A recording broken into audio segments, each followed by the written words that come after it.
Levo. I'm the Vice President of Communications and Public Affairs. Thrilled as always to be playing a moderating role for today's town hall. A little bit of housekeeping before we begin formally. Just a reminder that we will have our Q&A function on at the bottom of your screen. What this means is you can type in questions as we go. If there's something that one of our presenters commented on that you'd like to know more about or something that's on your mind, you can add that to the Q&A function. And all the presenters that have made time to be here today will look at those, and they will, within their area of expertise, they'll respond. And as they do, those will accrue in the Answered tab. So you go to the Answered tab and you'll see your questions answered. Everyone can view the questions answered as we go. And then, as is our custom, we'll end today's town hall with a moment of celebration. We'll use the chat function for our celebration. So Q&A for questions as we go. Chat we'll reserve for our celebrations at the end. And please keep in mind things that you'd like to shout out. So when that moment comes in our agenda, you can add that to the chat function, or you can raise your hand and give a shout out live to a team, a colleague, or something spectacular you've seen in our sites. So, all right, that's enough from me. I'll turn things over to our President and CEO, Rob McIsaac. Rob, over to you. Thanks very much, Aaron, and good morning, everybody. Thanks very much, as always, for being here today. As we begin, as is traditional, I want to acknowledge that we are privileged to provide care on lands that Indigenous peoples have called home for thousands of years. We recognize and respect the presence and stewardship of all Indigenous peoples as keepers of this land. So today is our last town hall before we go live with Epic. We officially become an Epic hospital. We really are on the cusp of a new era at HHS, and I'm really proud of the work, all of the work that's happened to get us here. We'd be here for a long time if I tried to thank everybody who has been part of this massive undertaking. Project Odyssey has involved pretty much every single member of staff and every physician at HHS in one way or another. So really, my thanks go to each and every one of you and to all of them. Epic will enable so many improvements to how we work and provide care. For sure, we know there are going to be some glitches when we turn the switch. It's a massive learning curve that we have to go through. But the truth is, the more we put into this system, the more we'll ultimately be able to get out of it. Our first priority is to launch safely on Saturday morning and as smoothly as possible in the days that follow. Then we'll enter a stabilization period, and once we feel that things are starting to feel a little bit normal or at least stable, we will start shifting our focus to optimization, which is when we'll seek to increase and improve our use of Epic and all of the features that come along with it. So Saturday really marks the beginning of this wonderful new journey for us. There's still lots of work ahead, but for now, I think it's quite appropriate just to celebrate how far we've come. To staff and physicians, leaders, learners, partners, thanks for making Epic a reality for our hospital and patients. Before we move on, I'd also like to acknowledge that this month, June, is special for a couple of other important observances. June is Pride Month, a reminder to recognize and celebrate the impact that LGBTQIA+ people have had across the globe. As always, each of Hamilton Health Sciences sites will display the Pride flag for the month of June. I'm also really excited to share that our Human Rights and Inclusion Group has launched a new Pride Affinity Group for HHS staff and physicians. So you can learn more on the Hub or by emailing Shannon Kitchings from our Human Rights and Inclusion team.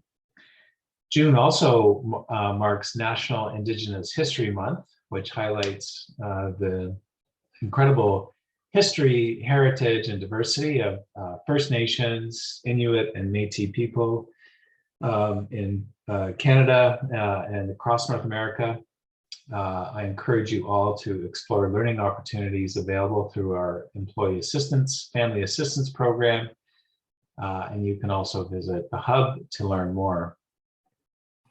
So I'm going to turn it over to Sharon Pearson for an update on hospital operations. Following that, we are going to, as you can see on the screen, get an update on Project Odyssey with Barry and Michelle Lefleur and Megan Dew. And then, as Aaron mentioned, we'll finish with celebrations. So that's it for me, and over to Sharon.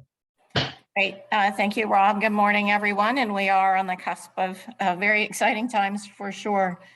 I did want to give a bit of a brief update on how we're doing operationally, and then just review some of the slowdown activities that are in progress or occurring in the upcoming weeks.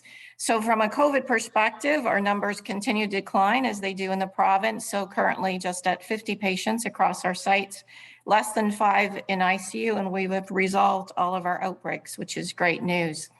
Our staff in self-isolation also continue to decline. So recall we were as high as in the 300s and right now down to 88 staff in self-isolation. In terms of our sites, we do though remain very pressured from an occupancy perspective. At an aggregate level, our overall occupancy rate is above 100% at 102. You can see there's a little bit of relief in the ICU, sitting in the low 70%. And then across our acute sites, we see higher occupancy rates. I will note that Mumsy is experiencing some extreme pressures within their ED department with respect to volumes. The other sites, the volumes are stable, although the pressures are high because of the occupancy and the demands on the inpatient beds. If we go to the next slide, I did just want to highlight there was a communication yesterday about some of the changes to our COVID and PPE precautions that are changing. So we are discontinuing the COVID screening for HHS staff. So that's important for everyone to know, but also important to know that the app does remain available. So the app is extremely helpful for assessment of your symptoms and also identifying what actions to take. So please remember that's always accessible to you. And just to reinforce that our visitor and patient screening, however, does remain in place currently. Universal masking also remains across all of our sites in alignment with the directive from the province in terms of how hospitals are to manage with masking. And there are changes to our eye protection.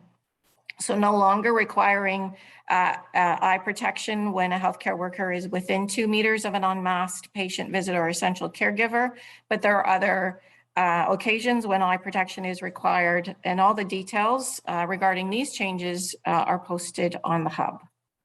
If we go to the next slide, I just wanted to reiterate our slowdown processes for EPIC. Again, some are in progress already. For our surgical procedural activity, it's a reduction by 50%, which is substantive for our first week, and then 25% in week 2. And again, it allows time for staff and physician and provides that capacity to focus on EPIC. That is an overall percentage. It does vary by individual procedural area that we have. The focus is primarily on the shorter stay procedures as well. We do maintain access and care for those regional level patients that we serve. We are, when possible, considering scheduling for the C-sections and inductions. Of course, that's only where possible. And there has been additional operating room capacity added as well for the weekends. These reductions will all be reassessed daily, if not more frequently. When we can, we will further increase. When we cannot, we will sustain. And of course, wherever possible, we have tried to add additional staff and support to the on-call teams. If you go to the next slide, from a DI perspective, nothing is changing in terms of our inpatient and ED support, but we are deferring some outpatient work, but we'll prioritize the urgent requisitions along with our cancer-related work.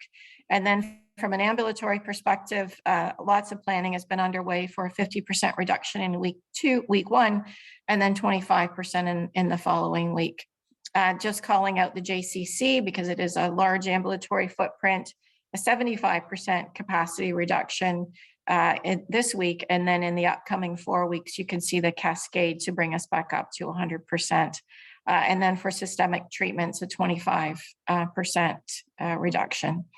So pretty substantive changes in our activity across the sites.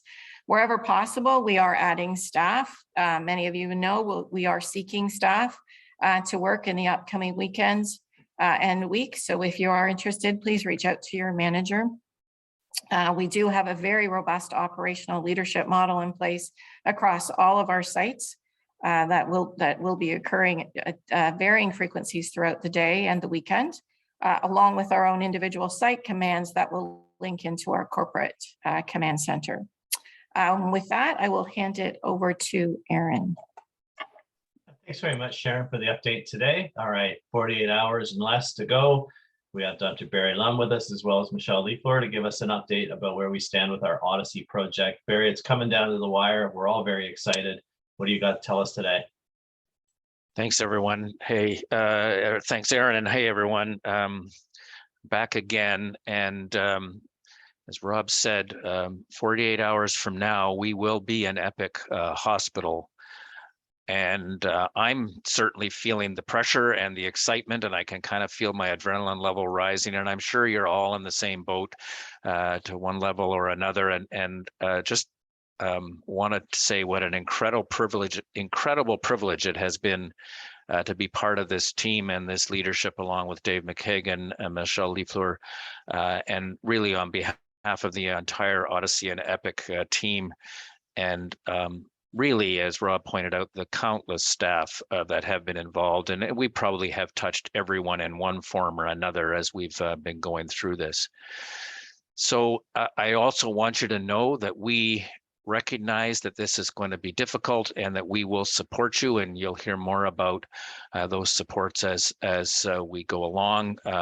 But we know it's going to be stressful. We're here for you, and we're all just as excited as you are. Next slide, please.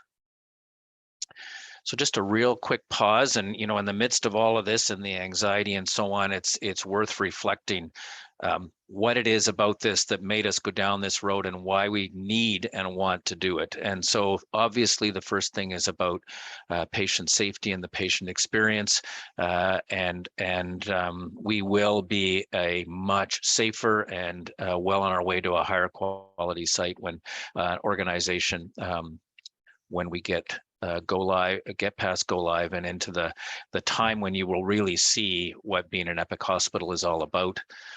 We want to make your life easier, and we truly believe that you will find it easier.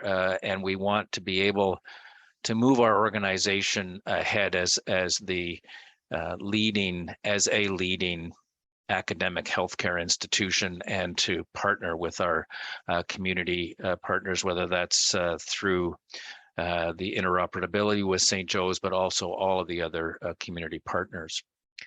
So I'm going to pass it on to Michelle, and then I'll come back in a little while. Michelle. Thank you, Barry, and hi, everyone. I'm happy to provide you with some details today about Go Live and what you need to know. First, for those of you that don't know, I had the opportunity to do this exact same thing almost to the exact same day at the Ottawa Hospital 3 years ago. I can confidently say that the people of HHS and our partners have done a tremendous job getting ready for Project Odyssey. I'm exceptionally proud to work here and to have worked with all of you, and I know that our Go Live is going to be something special. So what do you need to know about Go Live? As we've said in many forums, we're aiming to flip the switch sometime between 4 and 6 a.m.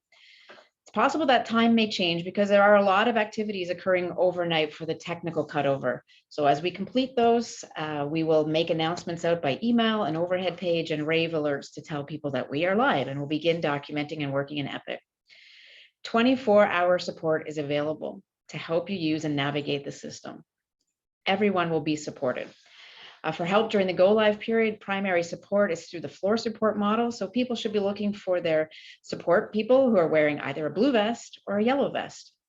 Additionally, though, if you have an issue using Epic, they're the first resource to go to. But if they're not available, you can call the help desk at 43,000 and press 1 for Epic, and we'll get you support through the help desk there, and/or we'll deploy a super user or at the elbow directly to you. It's very important to follow this process because we need to be able to monitor tickets and traffic and prioritize items and trust that your issues will be resolved. There are many examples of things that we might expect to happen at Go Live. Logging into the system or gaining access might be a challenge because we have such robust security now and role-based security.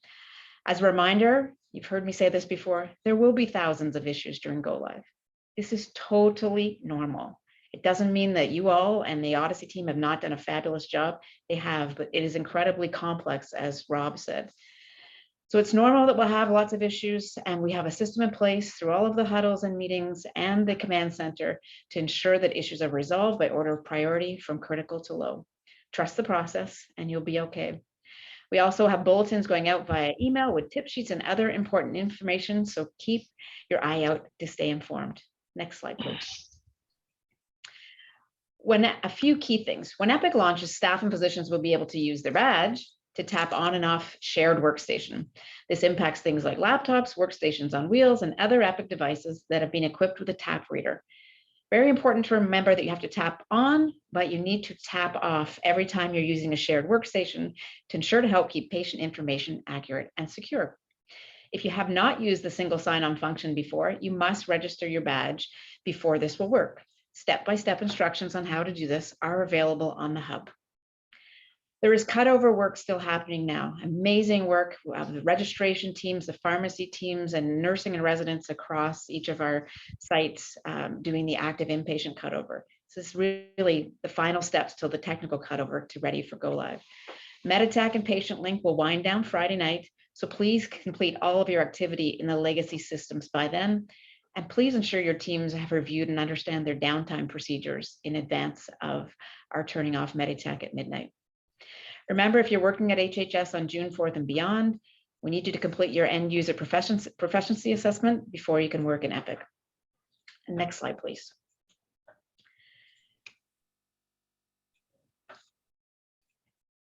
Thank you. The communications and PR teams have done a fabulous job. There is many materials out there to help staff and families that have been delivered or will be delivered to leader mailboxes for distribution. Please post and distribute any handouts as needed within your area.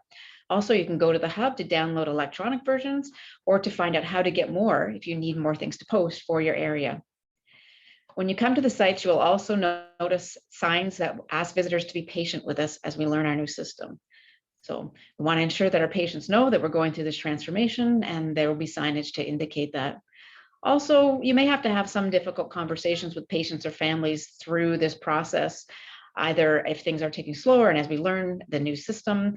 Scripting has been made available to you all for when you're interacting with patients and families, and that also can be found on the hub.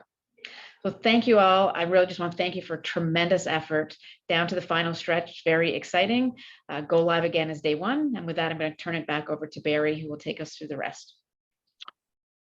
Hi again. Thanks, Michelle. So we've talked about how you'll be supported at Go Live and what you can expect and where to find, excuse me, resources to help you. But we also want to recognize your incredible efforts and energy getting us to this point. So starting on Monday, you'll start to hear or see information about exciting launch week celebrations that have been planned. And I wanted to let you know that all staff and physicians are welcome to complimentary beverages starting Monday morning at 8 a.m.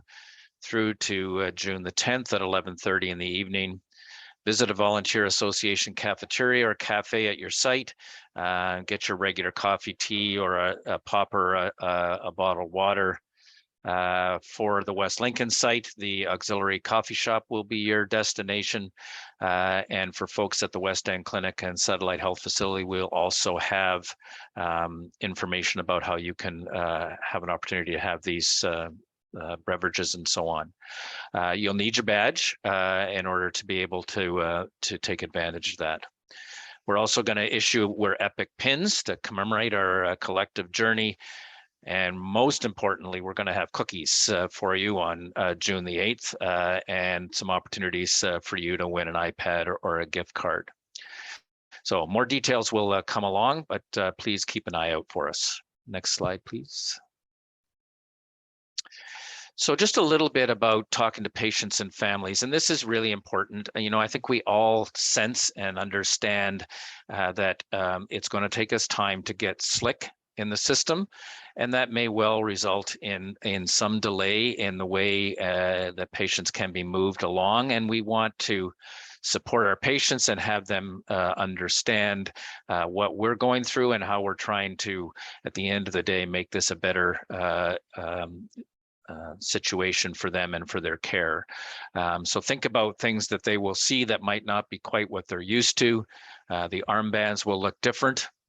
They may well see a nurse using a wee scanner at their WOW on their barcodes. They will also be coming along with an iPhone and using that to scan and to provide medication and for bloodletting and so on. We also really want to start emphasize the importance of the opportunity for patients to take advantage of MyChart, and there'll be lots of information about that. And so if you're not sure and you want to know more or you want a few key phrases and messages, go to the hub. That information is available, and you can take advantage of that. Next slide, please, and thank you. So what do we got in the way of supports? As Michelle has mentioned, look out for your blue and yellow vests. You can always, if you can't get the answer where you want with your at the elbow support, then 43,000 and touch 1 will get you to the help desk. And in some circumstances, we will have what we're calling virtual support available. And there'll be more information available for you related to that if it's appropriate for your area. Virtual support isn't the way we would go in every area. You've seen this slide before in one form or another, but here are our email addresses for issues as they arise. And next slide, please. So I am going to hand this off to our colleague at Epic, Megan Du, who is our implementation executive and has been deeply involved and invaluable in getting us to this point. So Megan, off to you. Thanks so much, Barry, and thanks everyone. Really nice to be with you today, and congratulations on being at the precipice. We're right at the edge of go live, and it's a really exciting time. I've been very, very happy to work with the Hamilton Health Sciences team over the last 18 months as you selected Epic and then have been going through the massive transformation project that is going live on a new electronic medical record. So as Barry said in his comments, this is a really exciting time. It's normal to feel anxious and maybe a little bit stressed about the coming changes. And hopefully you're also feeling excited about the opportunities and looking forward to using the new system. So during go live, some of the things that I would really encourage you to try to do, definitely keep that focus on patient care and know that it is really normal that we will have issues. I'll actually show you a little bit in just a moment what that curve of issues can look like. And as we encounter issues, as you encounter things in the system where you think, boy, this is not showing up the way I want it to be, or I'm not sure where to find this, the more specific information that you can provide, either in the question that you ask to your super user who's wearing one of those colored vests, or that you're actually writing up and relaying to that super user to be entered into Assist. Those details will be really helpful in enabling the Odyssey team to address your issue quickly. So the other thing that can be really helpful in times of big change like this is to remember why you're doing this. And I think Barry and Michelle both covered, and Rob at the beginning really covered a lot of the details of why you've made this decision.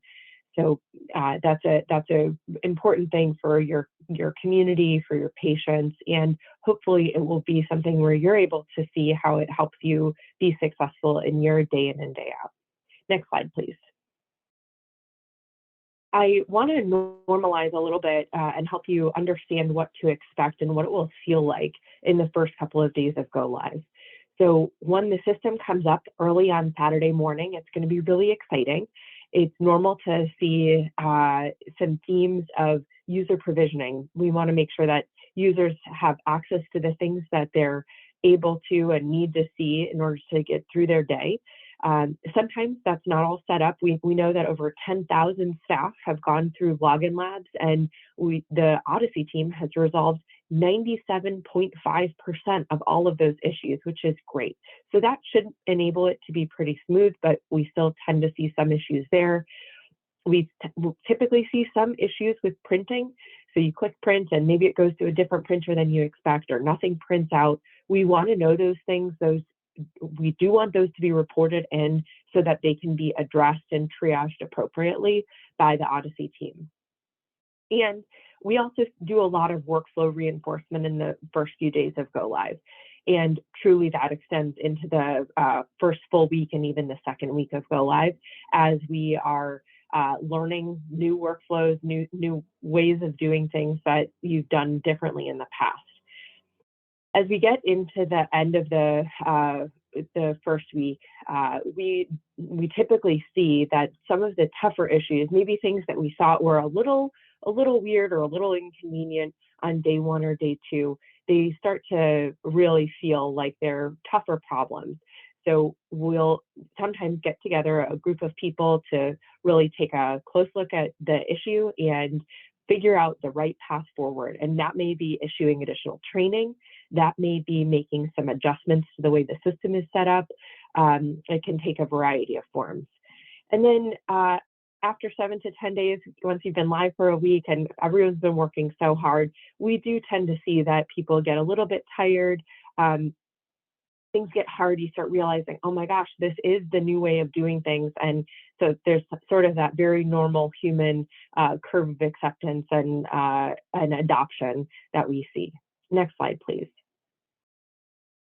So this is an example from a hospital system near you who went live on Epic in December. And this is a good example of what we expect to see. We do expect to see hundreds, even thousands of issues opened every day in the first few weeks of go live.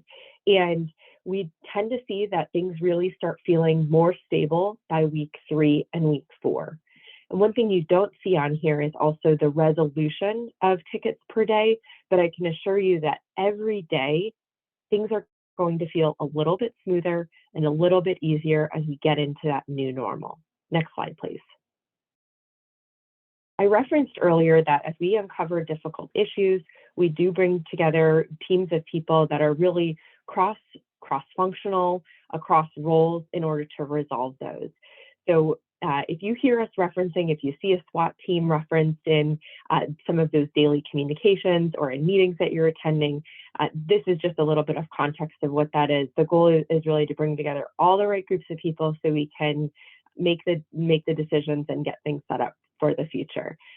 We typically have those people then reporting into our daily top 10 issues so that we can ensure quick resolution of issues that affect a large group of people.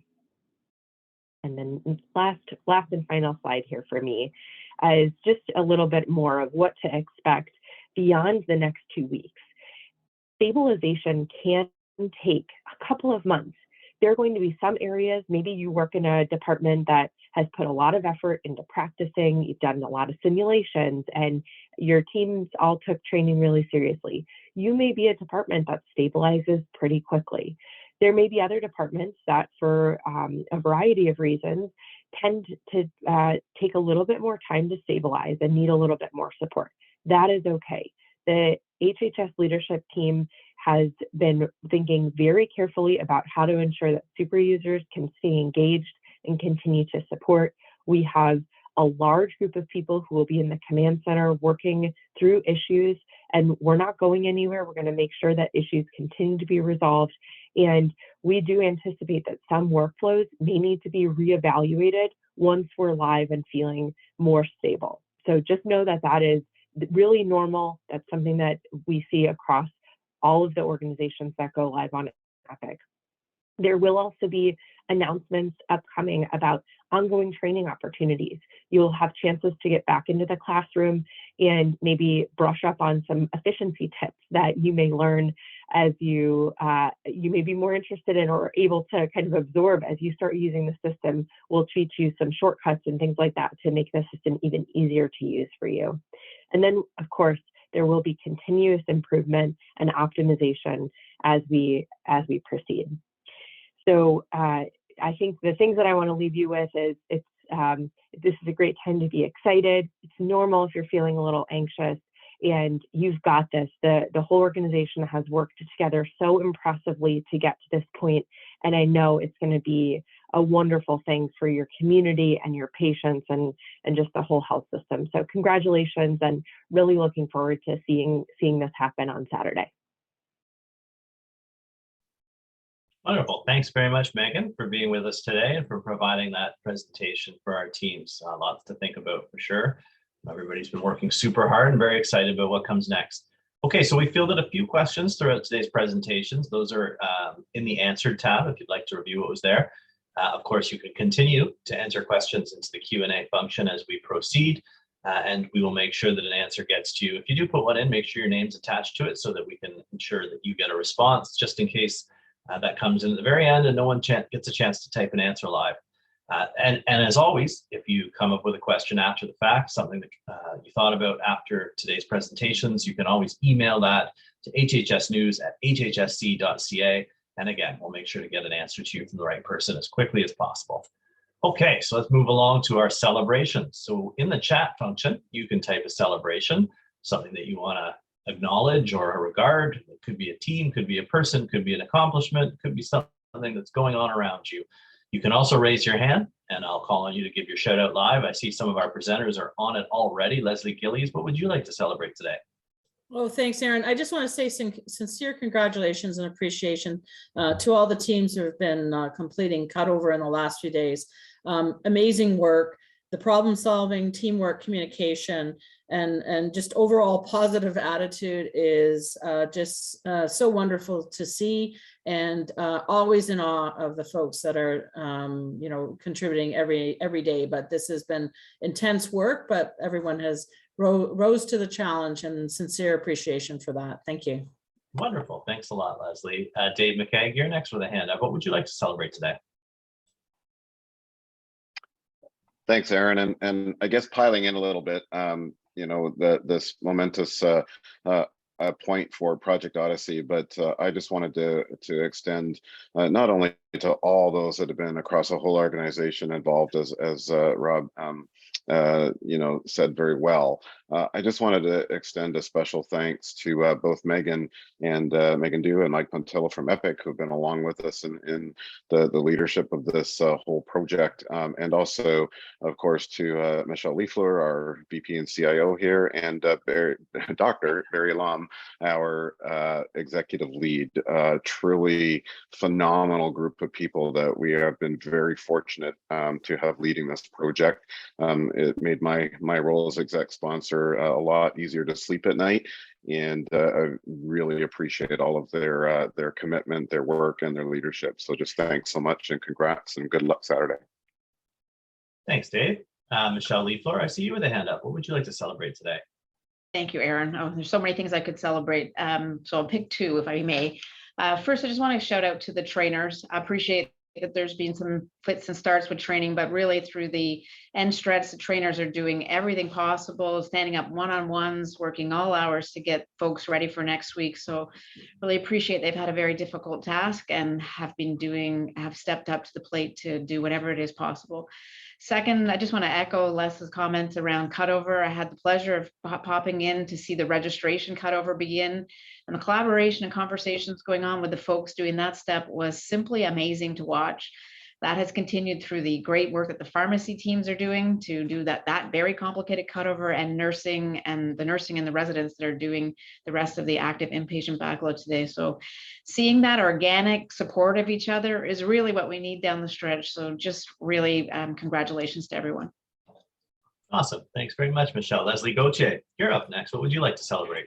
So thanks, Aaron. So I was really remiss last town hall that I didn't celebrate the arrival of the new MRI scanner to the McMaster site. So not about Epic, but like really, really important for not only Children's Hospital, but also for adults waiting for MRI scans.